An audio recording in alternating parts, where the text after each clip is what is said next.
ზუგდიდის მუნიციპალიტეტში დარჩელის დამშრობი სისტემის სარეაბილიტაციო სამუშაოები ტარდება. პროცესის მიმდინარეობას სოფლის მეურნეობის მინისტრი ოთარ დანელია და სამეგრელოს ზემო სვანეთის მხარის გუბერნატორი ლევან შონია ადგილზე გაეცნენ. პროექტის ფარგლებში 24 კილომეტრიანი სადრენაჟი არხი აღდგება. დასრულების შემდეგ კი სოფელ დარჩელის მოსახლეობა დამატებით 450 ჰექტარ სასოფლო-სამეურნეო მიწის ფართობზე სადრენაჟი მომსახურებით ისარგებლებს.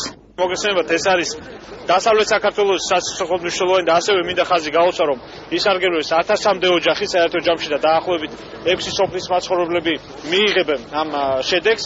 ასევე მნიშვნელოვანია ხაზი გაუსვათ, რომ ამ პროექტების ფარგლებში, რომელსაც მელიორაციის სამსახური ეწევა 600 კილომეტრამდე, 640 კილომეტრი უფრო ზუსტად არხის დაშრობითი სამუშაოები ჩატარდა მხოლოდ დასავლეთ საქართველოში ბოლო 2 წელიწად-ნახევრის განმავლობაში. 600 კილომეტრია სამელოცო სამუშაოები ჩატარებული, სადაც ათეულობით წლებით თითქმის 30 წელია არ ყოფილა გრეიდერი შესული, ტრაქტორი შესული, ეს არხები არ იყო გაწმენდილი.